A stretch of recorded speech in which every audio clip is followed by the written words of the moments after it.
Academicamente, o podcast da Autónoma Academy. Viva! Neste episódio vamos falar de promoção e dinamização cultural e educativa também de arquivos e bibliotecas.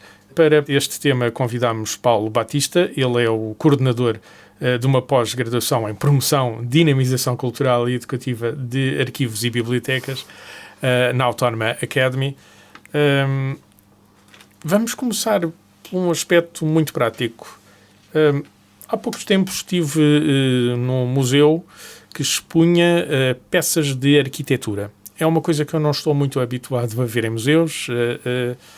Como é que se chega desde um espólio que foi guardado num arquivo municipal, numa biblioteca privada de um arquiteto, até chegar a um museu, a uma biblioteca e isto ser oferecido ao público num percurso educacional, pedagógico, interessante, apelativo? Bom, antes de mais, muito obrigado mais uma vez por esta oportunidade.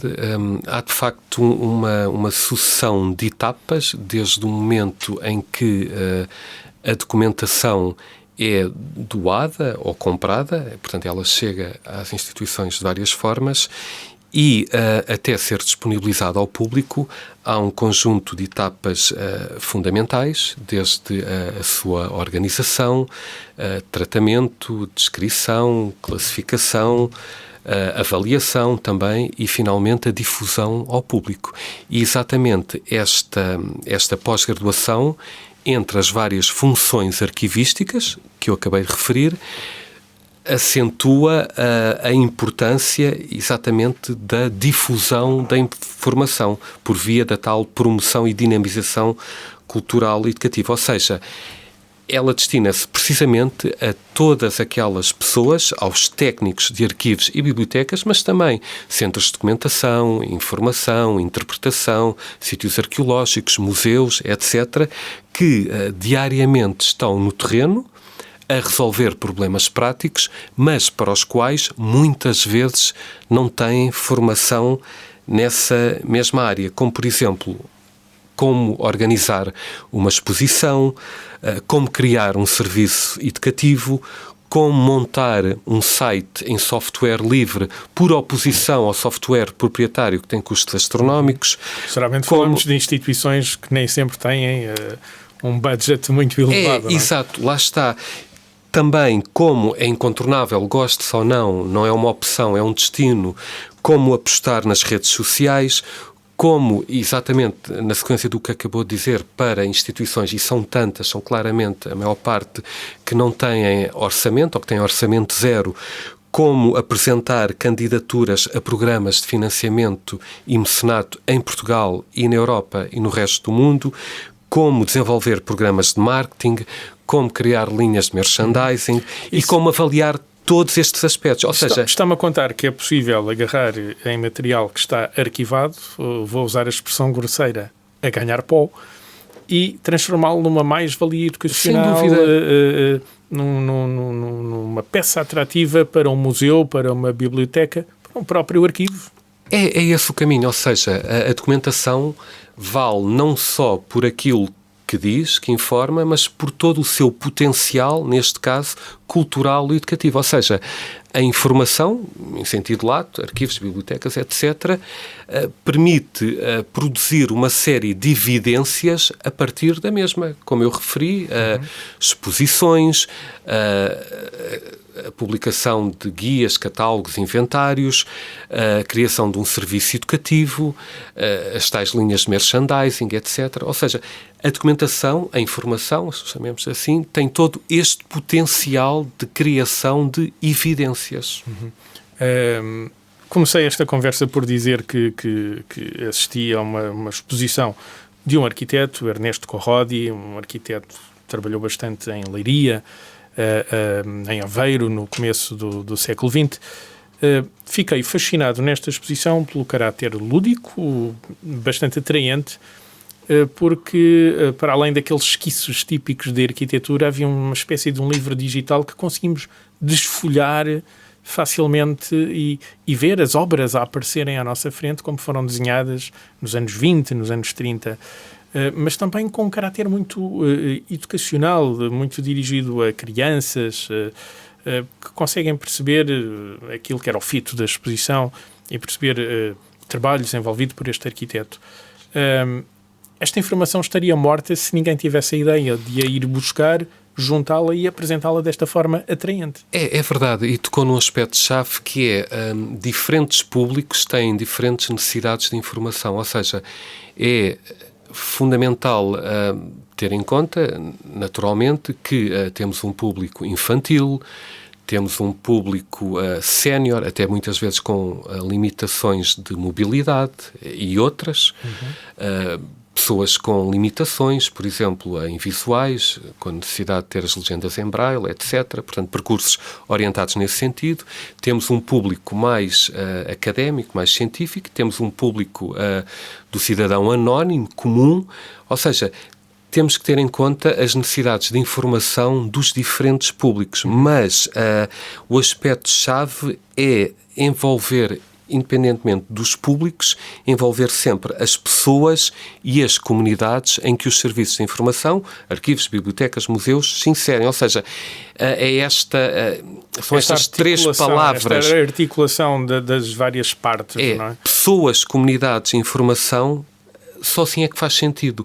A informação só faz sentido estar, eu ia dizer organizada, tratada, etc., mas eu diria mais existir na medida em que há uma comunidade, há um público que vai desfrutar da mesma. E que se revê em alguma coisa que ali está, sim, seguramente. Não é? E exatamente, esta pós-graduação é muito orientada exatamente para esses aspectos práticos, dinâmicos. Paulo, então ajude-me a perceber aqui uma coisa. Eu estou muito habituado a ver isto de que falei, eu vi isto num museu, estou muito habituado a ver isto em museus, estou menos habituado a ver em bibliotecas, já vi em algumas, vejo menos, em arquivos fora o de Lisboa, menos ainda.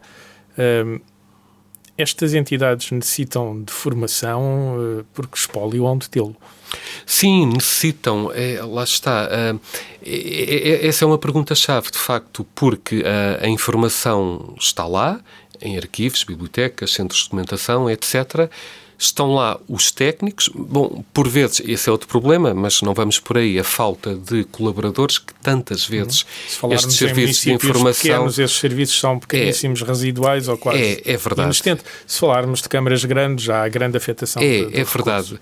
Como é verdade, só uma frase, muitas vezes nem sequer há, em alguns municípios, o próprio, para o caso dos arquivos, o próprio reconhecimento orgânico do serviço arquivo, seja um departamento, uma divisão, etc. E por isso... Nesse aspecto, o Paulo vive no melhor dos mundos, porque trabalha provavelmente naquele que é o maior arquivo municipal, que é o Lisboa, sem dúvida, e o segundo maior nacional, o segundo maior em Portugal, a seguir ao Arquivo Nacional da Torre do Tombo. Mas olhando, por exemplo, para instituições mais pequenas que não têm, enfim, o know-how, nem os recursos que tem um arquivo como a dimensão do Arquivo Municipal de Lisboa, eu presumo que além de limitações de know-how ou de falta de gente, de recursos humanos, de pessoas, haja outras dificuldades. Quais são os desafios que existem, além destes, óbvios que já aqui conversamos, justamente para transformar estes arquivos em algo que é exposto, que é visto e que é lúdico e também educacional? Sim, muito bem. Agradeço a questão, que mais uma vez é estruturante. De facto, eu diria, em primeiro lugar, contribuir para a afirmação dos arquivos e bibliotecas através da renovação e reinvenção dos seus serviços e projetos. Tem que haver um esforço permanente neste sentido, de forma a alcançar a sustentabilidade, a afirmação da profissão e até o reconhecimento social. Depois também concorrer para uma maior visibilidade e protagonismo destes serviços de informação na sociedade, através de políticas e estratégias na respectiva área, possibilitando, e este aspecto é decisivo, eu nunca me canso de dizer isto, uma aproximação aos cidadãos e às comunidades. Só assim é que faz sentido falarmos em arquivos e bibliotecas. Portanto, comunidades comunidades em que se inserem, colaborando para uma sociedade aberta, tolerante, sustentável. E depois, não me vou alongar, tínhamos aqui pano para mangas, o acesso à informação, ao conhecimento, à cultura, à preservação da memória, do património, em que os profissionais da informação, arquivistas e bibliotecários, são agentes e são motores desta mudança, são fundamentais neste processo. Simplificando, se tal fosse possível, para pequenas instituições, municípios, pequenas empresas que tenham espólio, em que é que devem apostar para conseguir transformar um arquivo numa coisa que está exposta? Qual é a primeira aposta que deve ser feita? Bom, devem apostar desde logo nos respectivos colaboradores, na sua formação. Depois, é óbvio que isso passa muitas vezes pelas chefias, que são absolutamente fundamentais neste processo. Exatamente as chefias que promovam a dinamização e a dinamização cultural e educativa de arquivos e bibliotecas e depois todas estas iniciativas que eu referi, tudo aquilo que é possível, o potencial está lá na informação que arquivos e bibliotecas têm à sua responsabilidade. Ou seja, então, é fundamental apostar na produção de evidências, portanto, para dar visibilidade à documentação e envolver os cidadãos e as comunidades em que esses serviços de informação se inserem. Formação, disse que a principal aposta seria formação. Eu comecei por dizer que tenho visto esta transformação em museus, também em arquivos, mas menos em arquivos, mais ou menos em bibliotecas. É por esta ordem estamos a necessitar de formação destes colaboradores? Sim. Destas três diferentes naturezas de instituições? Estamos claramente, e modéstia à parte, eu penso que esta pós-graduação vai exatamente nesse sentido de preencher as necessidades de informação, eu diria de formação dos profissionais de arquivos e bibliotecas e museus, centros de documentação, etc., porque não há esta pós-graduação. Eu confesso que levei mais tempo a pesquisar a existência, neste caso a inexistência desta formação, de uma formação específica muito para além de Portugal, na Europa, América Latina, Norte da América, etc., e, de facto, não há esta pós-graduação, é uma oferta formativa única em Portugal, mas muito para além de Portugal, ou seja, centrada na promoção e dinamização cultural de arquivos e bibliotecas. O que também, se me permite, e digo isto com muita satisfação, temos uma evidência clara nesse sentido.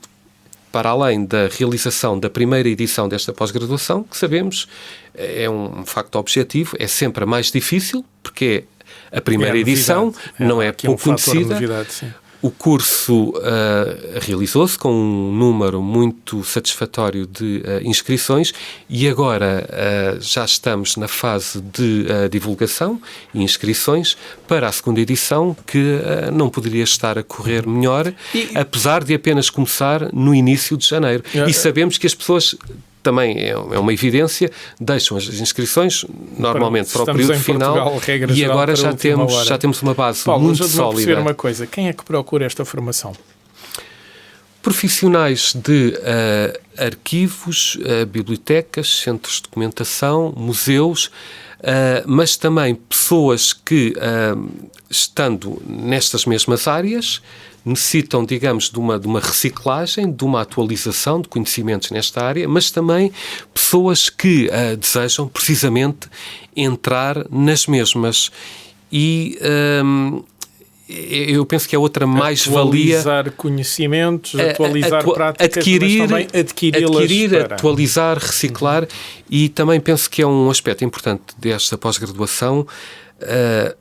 8 dos 10 professores são doutorados, os outros 2 são mestres, mas todos, sem exceção, são técnicos, ou seja, são pessoas que estão no terreno há muito tempo, eu falo por mim, eu tenho 52 anos, comecei a trabalhar na área de arquivos precisamente há 30 anos e a maior parte dos meus colegas desta pós-graduação são da minha geração, ou seja, são pessoas com percurso não só académico, por via do mestrado, doutoramento, etc., mas pessoas que trabalham no terreno, lá está, área. Como eu tanto gosto de dizer, diariamente, então, a resolver problemas. Conhecem as dificuldades. Afastou a tónica do dinheiro das instituições, mas apostou muito na tónica das pessoas, com boas ideias, tendo os conhecimentos certos, juntando as pessoas certas, é possível então fazer esta tal dinamização de um arquivo aparentemente morto para uma coisa viva, educacional, que faça parte da sociedade onde se insere. Não só, como penso que referi há pouco, não é uma opção, portanto, é um destino. Ou seja, os arquivos, bibliotecas, museus, centros de documentação, etc., só fazem sentido existir se conseguirem dar se este passo. conseguirem responder às expectativas, aos desejos dos cidadãos e das comunidades em que se inserem. Ou seja, é fundamental não só fidelizar, mas captar novos públicos. E são tantos, com tantas especificidades, com diferentes necessidades de informação, como há pouco referi, o público infantil, infanto-juvenil, um público sénior, um público académico, um público até com limitações físicas, etc. Só assim faz sentido, então, estas instituições assim trabalharem e existirem? Faz sentido.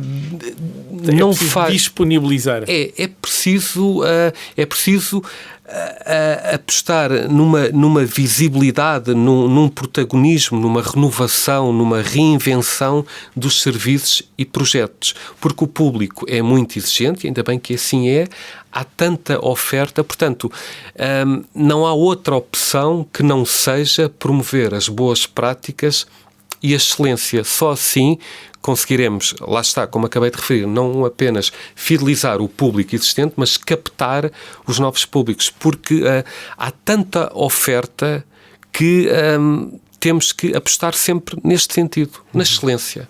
Ok, é justamente com esta nota final que fechamos este episódio de hoje, justamente à volta da promoção e dinamização cultural e educativa de arquivos. Arquivos e bibliotecas. Paulo, muito obrigado pelo tempo a despender. Muito obrigado, eu é que agradeço. Academicamente. Este programa foi gravado nos estúdios da Universidade Autónoma de Lisboa.